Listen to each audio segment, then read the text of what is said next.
Hey everyone, JT from Ebike Escape here, and in this video, we're not gonna be really looking at an e-bike, we're gonna be looking at the top accessory that Ryan and I both agree with is kind of a required accessory when you want to venture out and explore or even travel with your e-bike. We're gonna be looking at a bike rack. This is my personal Saris MHS rack. This is the rack that I have chosen to use for about 2 years and 10,000 plus miles from all kinds of mountain biking and e-biking adventures. So in this video, I'm gonna give you an overview of the Saris MHS rack for those that are not familiar. I'm gonna break down a good pros and cons list, some reasons why you may and may not want to consider the Saris MHS rack. And then at the end of the video, I'm gonna show you some of the new accessories that Saris has for this rack, as well as try out a fendered wheel block, which I think is gonna alleviate a lot of the previous issues that we had when we did our review or overview before about transporting fendered e-bikes. So with all of that out of the way, let's go ahead and jump in and take an overview look of the Saris MHS modular hitch system. So for those of you out there that are not familiar, I wanted to go ahead and break down the Saris MHS system for you because it's really a choose your own adventure as far as what pieces you pick and how you build your own rack. And it can be a bit confusing for some people out there. So I just wanted to explain that to everyone. If you want a more thorough explanation, we did a full review video about 2 years ago when I first received this rack, and I've been using it really ever since. But if you want a more of an overview of kind of the close-ups of all the lock systems, how it mounts, how it assembles, and everything like that, that video is gonna be linked in the upper right-hand corner for you. So you can go ahead and click over to that video and then come back here and maybe get a little bit of an update on how this bike rack has held up over time. Spoiler, really well, except for the one incident I had with a tree, but we'll talk about that in a little bit. Starting out, this hitch or rack system is built over the base. There are 3 base options. You have a 3+1, 2+1, and a 1+1. Depending on how many bikes you need and really what your max capacity is, you can kind of pick from those options. Here behind me, and the one I've been using, I have the 2+1 that allows for 80 pounds of bikes in each one of these 2 tray spaces. Quick note as well, that is different from the weight that we say in the review video or what was originally released. They actually bumped up the weight for how robust this thing is built. They realized it can handle more weight, so they raised that minimum weight capacity from, I believe it was 65 pounds before. Now it is 80 pounds per tray, but there is a different weight capacity for all 3 of the bases. We'll throw a little graphic on the screen now, and just note that you can reference the product page for any of this information as well. And then the only other quick note that I think is worth saying at this point is that if you have a 1.25 inch, Saris does have a rack option for you. It is only the 1+1, so it means you get one hard 80-pound weight capacity spot. And then you have this additional add-on tray space, which has a weight of 35 pounds. So in my case, I use the inner 2 sections for maybe an e-bike or my mountain bike, and then this outer tray is really for my son's bike, or if I have like a light road bike for my adventures, I'll just go ahead and throw that on here. And then one big other caveat to that, and really goes with any hitch system, doesn't matter the manufacturer, this is simply the weight capacity for the rack system. You do need to consult your owner's manual or really your hitch manufacturer for the weight capacity of the actual hitch itself. You're gonna reference the tongue weight, and that's gonna tell you how much weight capacity you can actually have on the hitch. So once you have figured out which base fits your needs the best, you pick your base, then you can pick what options you wanna accessorize it with. So I have mine set up with these tray systems, which have these really nice tall wheel mounts here. And I have 2 of those, and then on the outside here, I have their brand new released here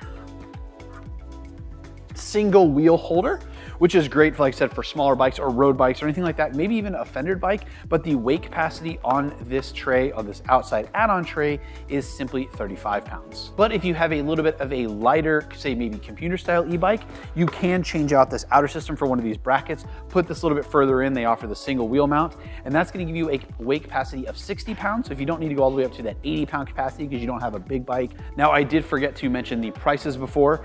Quick note on the prices, they do change and the items do go on sale, so be sure to check the link down in the description for the most current and up-to-date prices, as well as that link down in the description. If you click that link and then make a purchase of a bike rack, that is a free and easy way to help support me and Ryan here at Ebike Escape.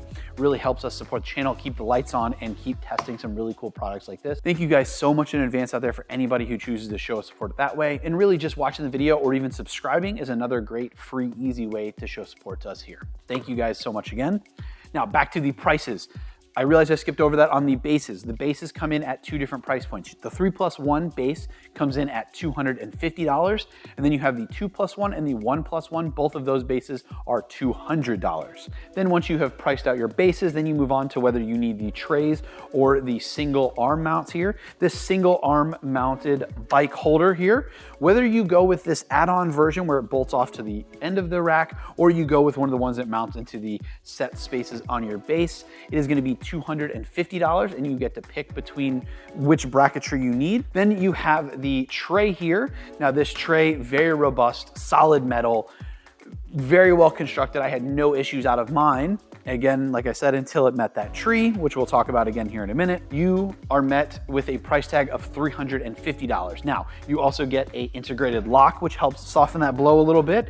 You get that again, that solid metal construction, and you get some really nice, robust, wide mounting here. So if you have a fat tire bike, they go up to 5 inches. So while we are talking about different ways that you can spec out your bike rack, it's probably a great time to talk about some of the new accessories and different items Saris has come out with for the MHS system.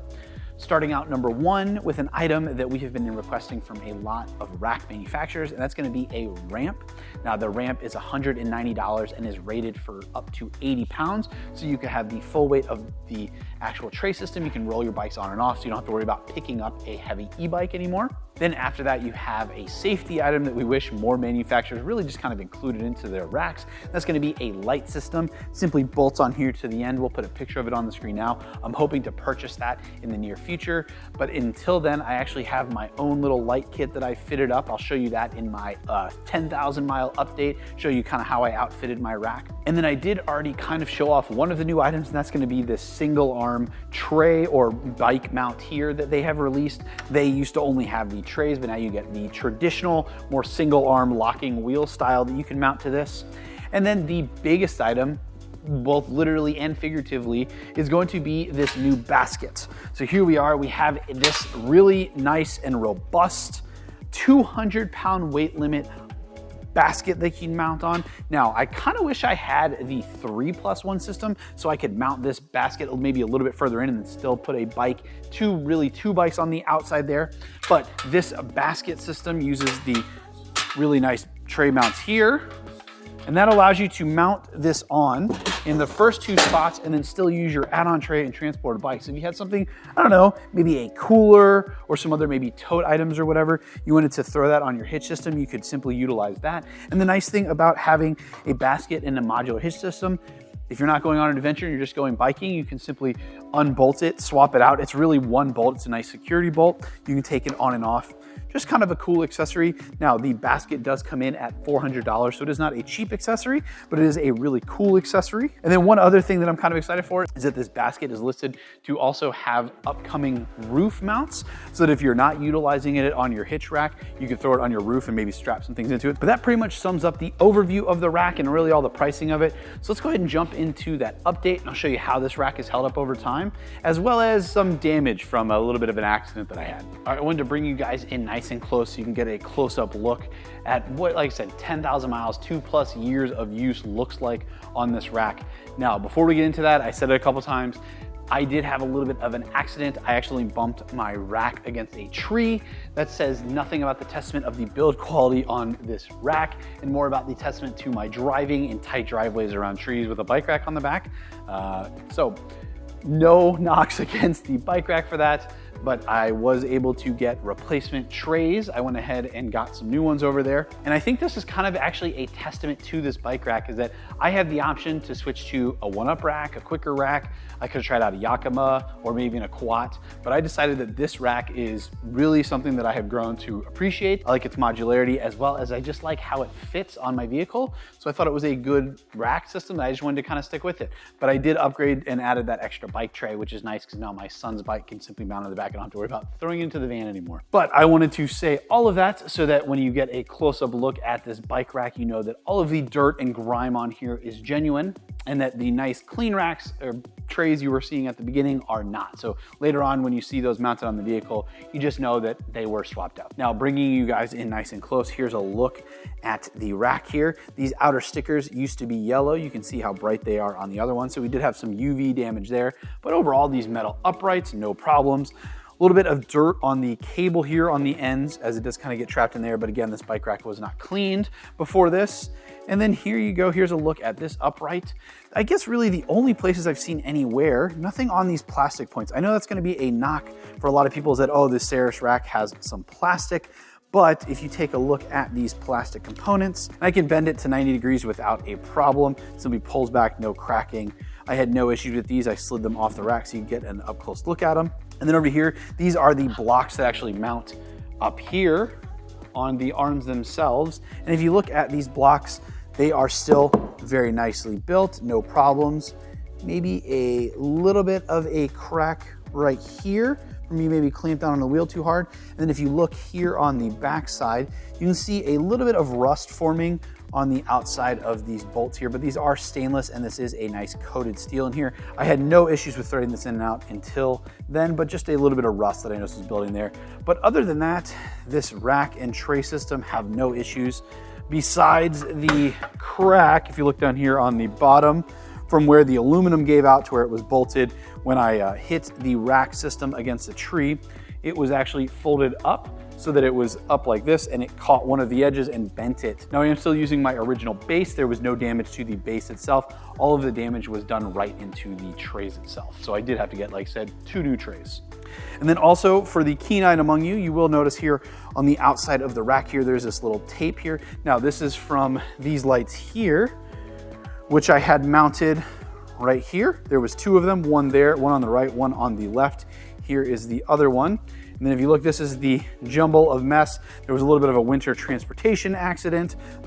Moving around my shop, my son accidentally rode his bike over it. But this uses a simple 4-pin. And these 2 lights mounted on the outermost tray gave you a little bit of visibility to the cars behind you, as sometimes when you have a bike mounted in the tray system here, on my Toyota Sienna minivan, for example, it blocked the brake lights so you could not see. Now, besides adding those lights, I did want to show you 1 or 2 other items and things that I did to really make this rack fit me very nicely.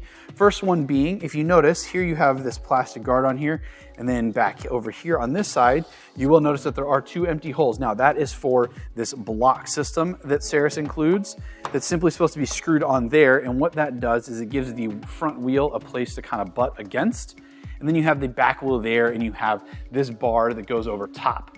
But typically, this little plastic ratcheting system is actually attached underneath here and holds your wheel down. I'm gonna show you all of this when I mount bikes on the rack later, so don't worry about that. But this block here, I did not like how far forward, or how far to one side it would actually shift the bike. So to really hold the bike in front of your tail light and kind of keep it maybe a little dangling off the side of your vehicle, I didn't like that. So I took this block off, and I probably ran without this block for, I don't know, probably year and a half, had no issues with bikes coming loose, although I was, a little bit cautious. Make sure you check them out all the time.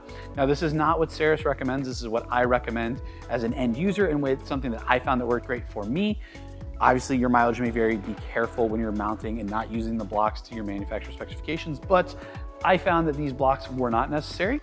And another way that I also combated not utilizing those blocks was I also utilized ski straps to hold on wheels. So I would use 2 of these, hook them together, and I would throw them around the wheels and help keep the bike down. And also these ski straps are really nice for fender bikes. I'll be sure to show those off when we get to that point. So just by making those 3 simple modifications of adding the brake lights, using ski straps, and removing these blocks, I was able to use this bike rack to carry all kinds of e-bikes, from moped style e-bikes, fat tire e-bikes, even some folding e-bikes out there. So I was really able to fit almost anything on here. I am again gonna show you how a lot of those bikes fit on this rack, just maybe some popular ones here at the end, so be sure to stay tuned to that. But until then, let's go to a pros and cons list of some reasons why you may and may not want to consider this bike rack. All right, so reasons you should consider the Saris MHS for your e-bike bike rack. Number 1, weight capacity. Having a weight capacity of 80 pounds for your first 2 spots is fantastic. That encompasses, I think, about 85–90% of the e-bikes that we have in the shop here behind me, and really allows you to encompass and really carry almost any e-bike out there that you could purchase. And then on top of that, being able to have an additional tray system for maybe an extra bike, a non-electric bike, or maybe if you have a road bike, great to have that modularity as well. Modularity is another big one, being able to kind of customize. You may not always be transporting around your e-bikes, and you may want to use it to, like I said, carry a cooler, or maybe you just want to carry around a kid bike, or who knows what Saris is going to come out with in the future for ways that you can utilize this bike rack. But having that modularity, not being stuck to it just being a bike rack, is great. Next for me has to be security. I know some other companies you can purchase aftermarket security, but being able to have that cable lock that you don't have to worry about forgetting at home, and as well is key to the rest of the bike rack. Built in, you can lock your bikes up. I know it is simply just a cable lock, but it really adds that little bit extra layer of security. And like I said, it being keyed to the same thing as the rest of the bike, you don't have to worry about really forgetting your keys at home. It is a single key for removing the rack, as well as utilizing that cable lock in the middle. And then the next one for me is gonna be these ratcheting wheel locks that help hold your wheels down and in place. Now, these may seem a little bit trivial, but they add a little bit extra limiting of mobility for up and down movement that we don't get from a lot of other bike racks. I know we've seen some other companies utilize ski straps to kind of help strap the wheel down if you have maybe a fendered bike, but something that we have not seen from a lot of places or a lot of bike manufacturers, and having this simply included and on your bike rack.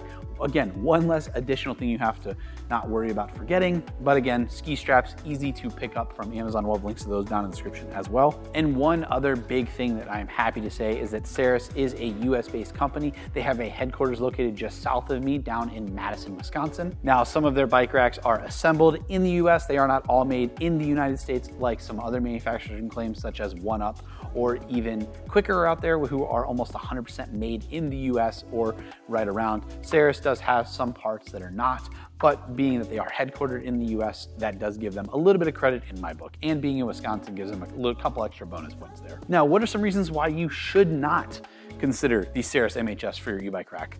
Number one has to be that there are some plastic components on the rack. However, you did see via my trays, my old trays over there, the plastic held up great. It was more the metal that gave when it hit, the tree. But the plastic components are not something that you can see on other bike racks in or around this price point, even a little bit over this, but they did hold up really nicely, and they are well constructed, and as well, they are easy to replace and a little bit cheaper to replace than some of the metal components, but there are plastic components on this bike rack. The lack of a license plate mount has to be another thing. Now, this isn't something we really see on any bike rack manufacturer out there. There are a couple of people that sell aftermarket options to mount on their rack or other optional accessories for their bike racks, but that is not something that Saris currently does. And with this large center base here, when you have the bike rack up, it almost completely blocks your license plate. And then, like any bike rack that mounts via flat and over the wheels, when you have bikes on there, that does of course block your license plate as well. So I wish that we started seeing some license plate options out there, as I have been pulled over once for no license, for not being able to see my license plate. I did simply just get a warning, but was still something and a little bit of an inconvenience for just having my bike rack up. Now, the next one, which we are going to look at a little bit with that fendered block, is going to be fendered e-bikes. Putting a fendered e-bike on this bike rack with the wheel mount, and really this is something that goes for all wheel mounted bikes, is that it is a little bit tough because you can't get over top of the wheels. You can only kind of get against them and pinch the wheels that way. And this bike rack in particular, it was a little bit harder because of how long the wheelbase of this rack is, which is great for some bikes. It is a negative for others because then you have to bring in those bars and you have this extra height over here. We're excited. We're going to look at that a little bit closer when I show you the fendered bike rack and I start mounting some bikes on here, so you can get an idea if your e-bike will fit on this bike rack. And lastly, probably one of the hardest things for me to get across to you, everybody out there on camera, is that this is a heavy bike rack. So this center section here, this center hitch base is steel, whereas you have these nice aluminum trays to help cut down on some of the weight.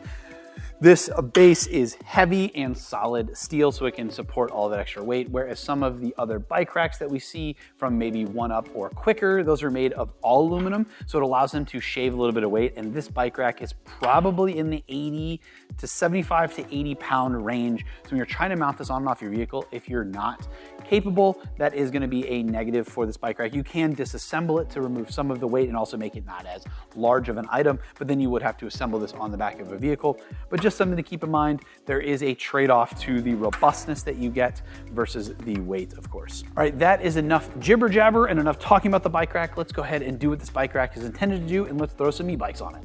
All right, here's our first bike mounted on the Saris MHS. Gives you an idea of how the bikes fit. Very nice, lots of room there. See, I have my ski straps on the front here, doubled up around the wheel. Provides just that little bit extra protection, although this is in the recommended place over top of the wheel there. Clears that fender without a problem. And then in the rear here, you will look at this fendered block. This is the MHS fender block, and what it has versus the upper block here is that instead of this flat face, it has a little bit of an alcove kind of cast in there. So it goes around the wheel and kind of cups it and adds a little bit of extra protection. Then utilizing the plastic strap down here, it is all nicely strapped down, really not too many issues. The whole rack is shaking now along with the back of my van. All right, let's go ahead and try another fendered e-bike here. All right, next bike up, and one that I really think shows off some of the versatility of this bike rack with all of its adjustability and quick adjustability up here on the front wheel arches. And that's gonna be the Ride1Up Revv1. Now this bike is obviously a moped style e-bike, but it also has fenders and that rear seat kind of hangs over a little bit. But thanks to that fendered rear block, the wheel has a lot of movement eliminated from it there. You got our ratchet there. I didn't even feel the need to put on the ski straps on the front, and then that front wheel has the block on top of it. This bike rack, again, shows off just how modular it really is. Boom, another one fits. Rad Power Bikes RadCity 5. It has a very large front fender, goes almost halfway over, but this still clears without a problem. Didn't even feel I need to put the ski strap on here. Then when you come around to the rear, this is where that fendered block is really gonna shine. Cups the tire nicely, clears this really low rear flap. So that is, again, another bike that did not fit pre-fendered block. So that fendered block does exactly what it's supposed to. And here we go, a little bit of a twofer, but we have the Lectric XP 3.0 on the outside, and we have the Lectric XPeak there on the inside. Thanks to that weight capacity on those first two trays, this is a compatible towing system. So here we go on the front of the Lectric XP 3.0. I did have to throw a ski strap on because this block mounted in this location, it was running into this fender. This is some of the limitations you run into every once in a while, especially on these smaller wheeled bikes. But thanks to that fendered block, we're able to get nicely in, hug that tire, use the ratchet strap here, and this bike is not going anywhere. Previously, what we would recommend is throwing maybe a ratchet strap over here down to the base, kind of hold it down, because really what you're trying to eliminate is that up and down movement, because the wheels can simply roll out of here. But with that strap there, and then the nice clamping, this bike is fairly well isolated. And then if you look at the XPeak here, it does have fairly low hanging fenders. However, with the block here mounted, this is the standard block, not the fendered block, and our strap down there at the bottom. And then if you come around to the front, you'll see this is all the way at the top. We get a nice top mount on this front wheel, and we try and roll it out here. Not gonna come out, but you could throw a ski strap on there maybe for a longer trip. I would, but that right there is two secured electric bikes without a problem. Now I have one more big fendered heavy bike to throw on here to see how it fits. Let me go ahead and do that. And here we go, the last bike. I know this is another fat tire bike, but this is a very big, very powerful fat tire e-bike. This, if you're not familiar, this is the Wired Freedom. Hopefully the review for this bike will be out soon, or if not, it's already out. But this is a very heavy, very powerful e-bike with very large 26 by 4 inch tires. We've seen a couple fat tire bikes on here, but this is super long. You notice that tire is pretty much all the way there, and then it is just not hanging over on this side. So it is overall, it's a very long bike, kind of shows off just the stature of some of the bikes from the XP 3.0 all the way over to the Wired Freedom. There's plenty of room on this bike rack to expand. Now I know that wasn't all of the bikes that I could have put on here, but this video would turn into a very long video if I put every bike that I possibly could on here. But that should give you an idea of whether you have a fendered bike, a fat tire e-bike, a folding bike, or even a moped style e-bike, commuter style e-bike, they will fit on the Saris MHS. And that is just one of the few reasons why I love this bike rack. And again, if you are looking to purchase your own Saris MHS bike rack, maybe play with the configuration, see what other accessories Saris has available on their website, there's a link down in the description. Those are free, easy ways to help support us here at eBikeScape. We get a little bit of a kickback from those, and it really keeps us going here at eBikeScape. Thank you guys so much in advance for all the support that you have shown us in those and will continue to show us down in there. Thank you guys again. So what do you guys think of the Saris MHS? Is this the ultimate e-bike rack? I sure think it is. I know Ryan would think differently. He really does love his quicker. But what do you guys think? Let us know down in the comments. What is this bike rack missing? What would you like to see Saris come out with next using that modular system? But until next time, everyone, ride safe, and I'll catch you guys in the next one.